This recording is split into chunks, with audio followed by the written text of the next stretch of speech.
नमस्कार शेतकरी बंधू भगिनींनो, कृषीविषयक कार्यक्रमात आपल्या सर्वांचं मनपूर्वक स्वागत.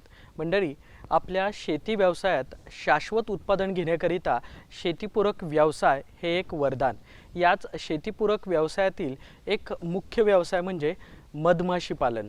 आजच्या भागामध्ये आपण या संदर्भात सविस्तर माहिती घेणार आहोत. आज आपला विषय मधमाशी पालन एक शेतीपूरक व्यवसाय आणि या विषयावरती मार्गदर्शन करण्याकरिता या कार्यक्रमात सहभागी झालेले आहेत वसंतराव नाईक मराठवाडा कृषी विद्यापीठ परभणी येथील कीटकशास्त्र विभागाचे प्रमुख डॉक्टर पुरुषोत्तम नेहरकर.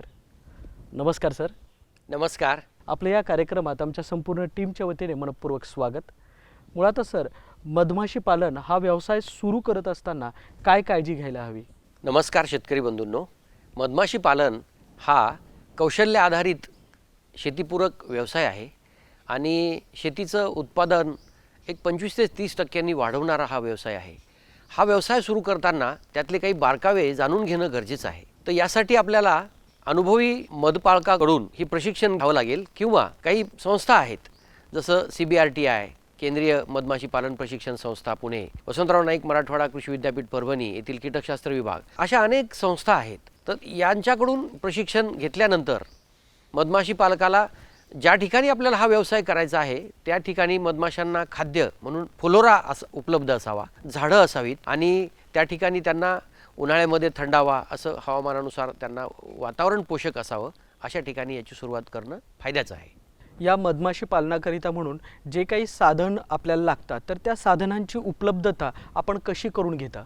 मधमाशी पालन हा एक तांत्रिक व्यवसाय असल्यामुळं पाळीव मधमाशांना ठेवण्यासाठी पेट्या लागतात. त्यामध्ये सातपुडी मधमाशी, युरोपियन मधमाशी अशा यानुसार आता आपण छोटी जी माशी आहे तिच्यासाठी देखील छोट्या पेट्या असं वेगवेगळ्या मधमाशीच्या नुसार पेट्यांची उपलब्धता. त्यानंतर काही साहित्य त्यासोबत मध काढणीसाठी लागणारं जे मधयंत्र आहे मधयंत्र लागतं. त्यासोबत मधमाशांच्या हाताळणीसाठी हाईव टूल, हातमोजे, त्यानंतर आपल्याला मधमाशांचा दंश आपल्या चेहऱ्याला होऊ नये म्हणून बीव्हेल, आता अशा प्रकारचं छोटं छोटं साहित्य लागतं. या व्यवसायामध्ये महत्त्वाचं म्हणजे मधमाशी. तर या मधमाशांच्या जाती प्रजाती तर या कोणकोणत्या प्रकारच्या मधमाशा असतात? मधमाशांमध्ये प्रामुख्याने 2 प्रकार पडतात. यामध्ये पाळीव मधमाशा आणि जंगली मधमाशा. आता जंगली मधमाशांमध्ये आपण ज्या निसर्गात पाहतो मोठमोठ्या वसाहती, आग्या मधमाशी, याचं पोळं हे मोठं 1 बाय 1 मीटरचं पोळं असतं आणि या माशा रागीट असतात. एका ठिकाणाहून दुसऱ्या ठिकाणी स्थलांतर करतात, परंतु परागीकरण फार जोरात करतात. त्यासोबतच मध देखील गोळा करतात. यांना देखील यांच्यापासून मध काढण्याचं तंत्र उपलब्ध झालेलं आहे, परंतु यांना पेटीत पाळता येत नाही म्हणून यांना आपण जंगली मधमाशा असं म्हणतो.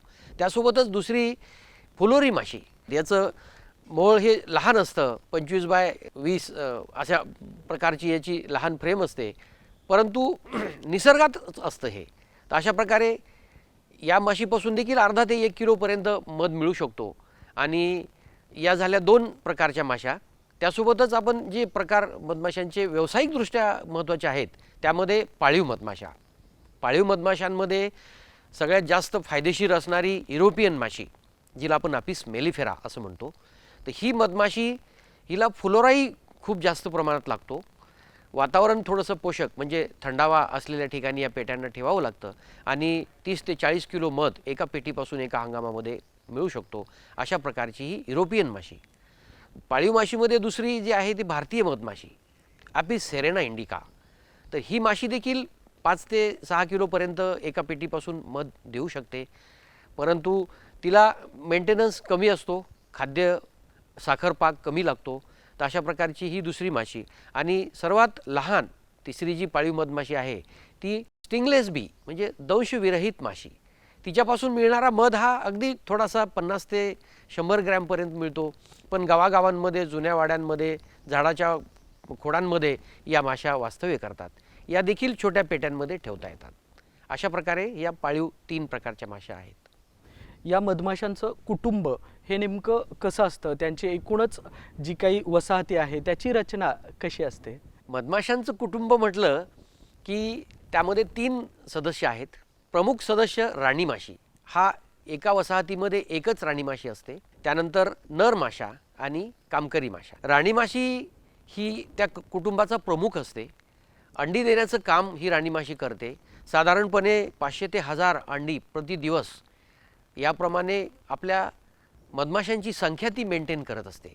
अंडी टाकल्यानंतर त्यातून त्याच्या अवस्था, अळी, मग कोश आणि मग प्रौढ माशा अशा त्यातून जन्माला येतात.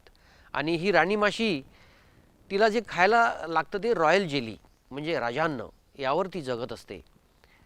आणि अंडी देण्याचं यंत्र असं सुद्धा तिला म्हणतात. दुसरी माशी आहे नर माशी. एका वसाहतीमध्ये साधारण 200 ते 500 नर माशा असतात. आणि मिलन करणे, इतर वेळेमध्ये मधमाशांना पोषक असं म्हणजे त्यामध्ये हवा घालणे, मधमाशांचं तापमान नियंत्रित करणे यामध्ये त्या काम करतात. आणि इतर वेळी कामकरी माशा त्यांना मारून टाकतात, नष्ट करतात. तिसरी जी या कुटुंबाचा सदस्य आहे ती म्हणजे कामकरी माशी. ही सर्व काही कामं वसाहतीमध्ये करत असते. जसं फुलोरा गोळा करून आणणे, पाणी आणणे, पोळ्याची बांधणी करणे, षटकोनी आकाराचे घरं तयार करणे, त्यामध्ये आणलेले पराग साठवून ठेवणे, त्यापासून मध तयार करणे, मधग्रंथीपासून मध तयार करणे, अशी वेगवेगळ्या प्रकारची कामं ही कामकरी माशी करत असते. या विश्वामध्ये, या सजीव सृष्टीमध्ये सर्वात सिस्टमॅटिक असा जर कुठला सजीव असेल तर ती मधमाशी आहे. आणि त्यामध्ये ही कामकरी माशी तिचा फार मोठा वाटा ती देत असते. मधमाशांच्या शरीरामध्ये विविध अवयव असतात. या अवयवांचा त्यांच्या एकंदरीतच या मधमाशी पालनामध्ये किंवा जे काही आपल्याला पदार्थ मिळत आहेत त्यामध्ये म्हणून कशा पद्धतीने या शरीरांच्या अवयवांचा उपयोग होतो? मधमाशांना निसर्गाने असे काही अवयव दिलेले आहेत की त्याचा त्यांना अतिशय मोलाचा उपयोग होतो. यामध्ये त्यांचे पाय, मधमाशांच्या कीटक आहे हा, तर त्यामध्ये 3 पायाच्या जोड्या आहेत. त्यापैकी तिसरी पायाची जी जोडी आहे ती पोलन बास्केट अशा प्रकारची परावर्तित झालेली असते. दोन्ही पायांच्या बाजूला पिशवी असते आणि त्यामध्ये ते पोलन साठवत असतात. त्यासोबत मधमाशांना लांब जीभ असते. त्या जिभेद्वारे मधमाशा फुलांवरील पराग जमा करत असतात आणि आपल्या पायाच्या पिशव्यांमध्ये जमा करून त्या घेऊन येत असतात पायाच्या आणि जिभेच्या मदतीनं. अशा प्रकारे त्यांची डोळे, मधमाशांना संयुक्त डोळे असतात. एका डोळ्यामध्ये 500 ते त्यापेक्षाही अधिक लेन्स असतात. आणि त्यामधून त्यांची पाहण्याची जी पॉवर आहे, शक्ती आहे ती प्रचंड असते. मधमाशा सर्व दिशेंना पाहू शकतात. त्यामुळं विजन पॉवर ज्याला आपण म्हणतो ती इन्सेक्ट कीटकांमध्ये प्रचंड असते. अशा प्रकारे मधमाशांना विशिष्ट अवयव आहेत. मधग्रंथी आहेत, मेणग्रंथी आहेत, तर त्याद्वारे त्या मध तयार करतात, मेण तयार करतात. आणि निसर्गाचा हा अमोल असा ठेवा मानवजातीला आणि सजीव सृष्टीला त्यांनी दिलेला आहे. परागीभवनासाठी मधमाशांवरती अशी कोणकोणती पिकं आहेत जी पूर्णतः अवलंबून असतात? मधमाशांना परागीभवनासाठी पिकं लागतात आणि पिकांना त्याचं उत्पादन वाढीसाठी मधमाशा लागतात. ही परपरागीकरण करणारी जी काही सर्व पिकं आहेत त्यामध्ये भाजीपाला, फळझाडं, वेगवेगळ्या प्रकारची फळझाडं, तृणधान्य, तेलबिया पिकं आणि इतर जंगली वनस्पती, औषधी वनस्पती असं त्याचं वर्गीकरण आहे. त्यामध्ये वेगवेगळ्या प्रकारच्या भाज्या ज्या आपण रोजच्या दैनंदिन आहारामध्ये खातो त्या देखील फार महत्त्वाच्या. त्यानंतर फळझाडं, सर्व प्रकारची फळझाडं, आंबा, फणस, काजू, नारळ, चिकू, सर्व प्रकारच्या फळझाडांवर मधमाशा वावरत असतात, परागीकरण करत असतात, त्याचं उत्पन्न 25 ते 30% वाढवत असतात. त्यासोबत तेलबिया पिकांमध्ये तर मधमाशांचा वाटा अतिशय मोलाचा आहे. त्यामध्ये सूर्यफूल, कारळा, करडई अशा प्रकारची पिकं, अनेक प्रकारच्या औषधी वनस्पती, फळझाडांमधले जांभूळ आणि अशा अनेक वनस्पती आहेत निसर्गामध्ये की ज्यावर मधमाशा आपलं परागीकरणाचं काम करतात आणि पिकाचं उत्पन्न वाढवतात.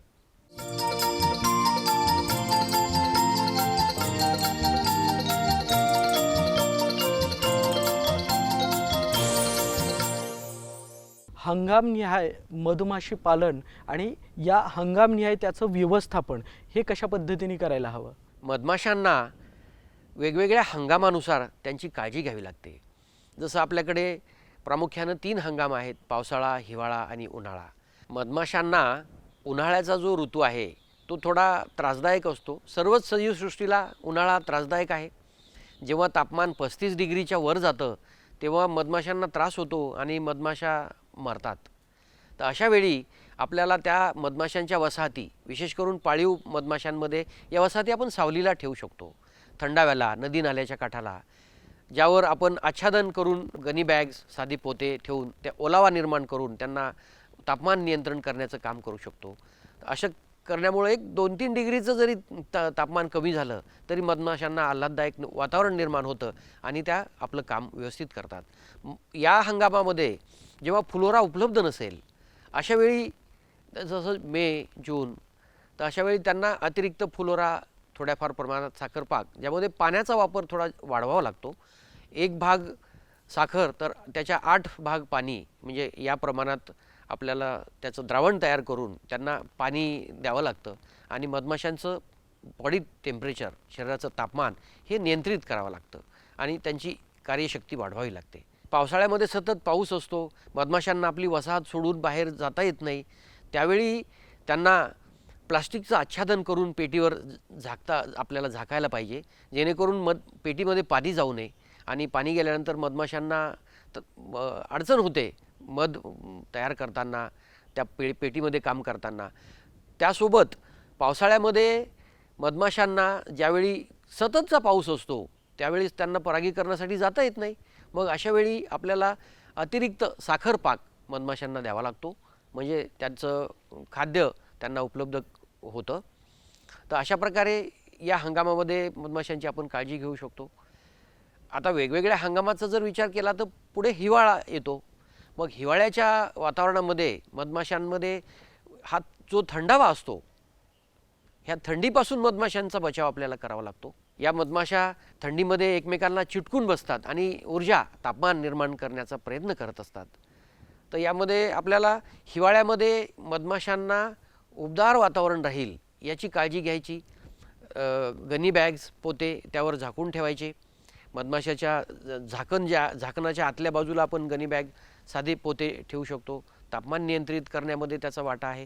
तर अशा प्रकारे त्यांना 14 डिग्री सेंटीग्रेडच्या जेव्हा खाली तापमान येतं तेव्हा आपल्याला विशेष करून त्यांची दक्षता घ्यावी लागेल. जेव्हा मधमाशा जास्त थंडावा असतो तेव्हा बाहेर निघू शकत नाहीत, तेव्हा त्यांना अतिरिक्त खाद्य म्हणून आपण साखर पाक देऊ शकतो. तर अशा प्रकारे हंगामानुसार मधमाशांची काळजी घेणं गरजेचं आहे. मेणकिड्यापासून मधमाशांचं रक्षण व्हावं याकरता म्हणून आपण काय पद्धतीने नियोजन करायला पाहिजे? मधमाशी पालनामध्ये ज्या तांत्रिक बाबी आहेत, जे मधमाशांना ज्यांच्यापासून त्रास होतो त्यापैकी हा मेणकिडा, त्याचं नावच मेणकिडा आहे, म्हणजे मेणाला खाणारा हा किडा असतो. त्यामध्ये 2 प्रकार आहेत, ग्रेटर वॅक्स मॉथ मोठा मेणकिडा आणि स्मॉलर वॅक्स मॉथ छोटा मेणकिडा. तर हे अपिस मेलिफेरामध्ये मोठा मेणकिडा असतो, सेरेनामध्ये छोटा मेणकिडा असतो. तर हा मेणकिडा त्या वसाहतीच्या भोवती कुठेतरी जागा शोधून एखाद्या लाकडी चिरेमध्ये आपली अंडी टाकतो. साधारण 500 ते 1000 अंडी एका वेळी हा मेणकिडा टाकतो. त्यातून आळ्या, छोट्या छोट्या आळ्या निघाल्यानंतर त्या इकडे तिकडे क्राऊल म्हणजे पेटीच्या भोवती फिरतात आणि त्या पोळ्याजवळ जागा शोधतात. मेणकिड्याची संख्या जर जास्त वाढली, त्याचा उपद्रव वाढला तर माशा वसाहत सोडून निघून जातात. म्हणून नियमितपणे 10 दिवसाला 15 दिवसाला वसाहतीचं निरीक्षण करणं गरजेचं आहे. त्यानंतर आपल्याला जर मेणकिडा आढळला तर त्याची जी वेगवेगळ्या अवस्था आहेत, पेटी स्वच्छ करणे, साफसफाई करणे, मेणकिड्याला काढून टाकणे, नष्ट करणे, अशा प्रकारे आपल्याला त्याच्यापासून काळजी घ्यावी लागते. हा एक महत्त्वाचा शत्रू आहे. प्रशिक्षणामध्ये याबद्दल सांगितलं जातं आणि मेणकिडापासून आपण वसाहतीची काळजी घेऊ शकतो. मधमाशांची इतरही शत्रू असतात, तर या शत्रूंपासून या मधमाशांचं कशा पद्धतीने रक्षण करावं? मधमाशांना जसं माकड आहेत, त्यानंतर पाल, सरडा, बेडूक, अंजन माशा आणि मेणकिड्याबद्दल तर आपण बोललोच. ज्या भागात जंगल आहे त्या ठिकाणी अस्वल, तर या प्राण्यांपासून मधमाशांना त्रास होतो. त्यांच्या वसाहती ते खराब करून टाकतात. त्यांच्यापासून आपल्याला काळजी घ्यावी लागते.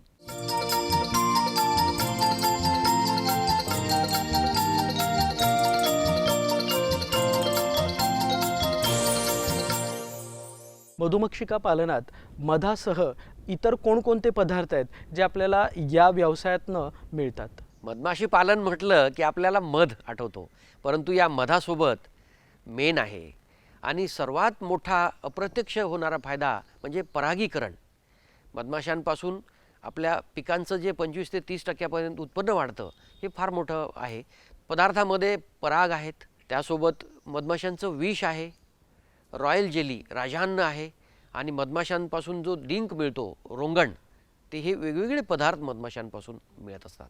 आपण शेती व्यवसायामध्ये मोठ्या प्रमाणामध्ये रासायनिक औषधांचा वापर केला जातो, तर या रासायनिक औषधांच्या वापरामुळे मधुमाशी जी आहे यावरती होणारे परिणाम आणि ते टाळण्याकरिता म्हणून आपण काय उपाययोजना करायला हव्यात? मधमाशांना रासायनिक औषधापासून त्रास होतो. त्याच्या संपर्कात आल्या निओनिकोटिनॉइड्स विशेष करून कापसाशीमध्ये आणि इतर भाजीपाला पिकांमध्ये जे फवारण्या होतात त्याऐवजी जैविक औषधांचा वापर केला गेला पाहिजे. मधमाशांना जगवणं फार महत्त्वाचं आहे. मधमाशी जगेल तर मानवजाती जगेल. अल्बर्ट आइन्स्टाईननी असं म्हटलं होतं, if the bees disappears from the surface of the earth man would have no more than 4 years to leave.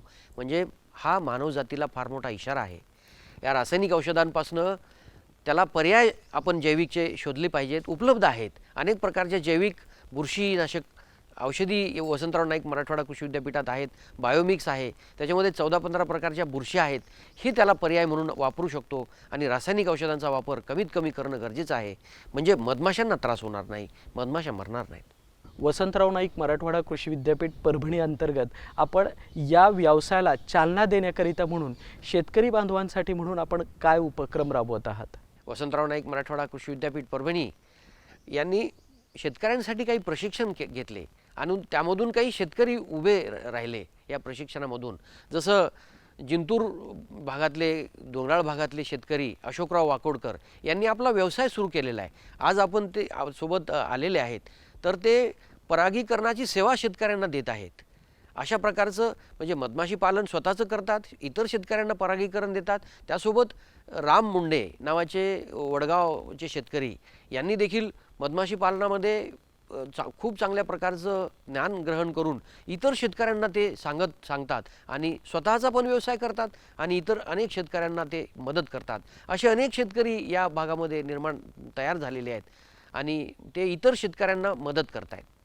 आपल्या आजच्या या कार्यक्रमाच्या निमित्ताने आपण शेतकरी बांधवांना काय संदेश द्याल? या भारतामध्ये जवळपास 2.5 लाखांपेक्षा अधिक तरुणांना हा रोजगार देणारा, एम्प्लॉयमेंट जनरेशन करणारा असा हा व्यवसाय आहे.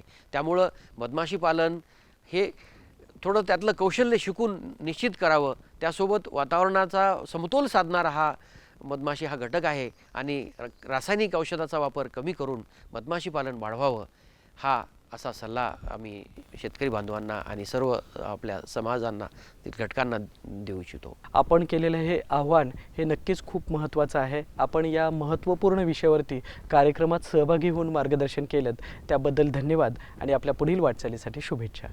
नमस्कार. नमस्कार.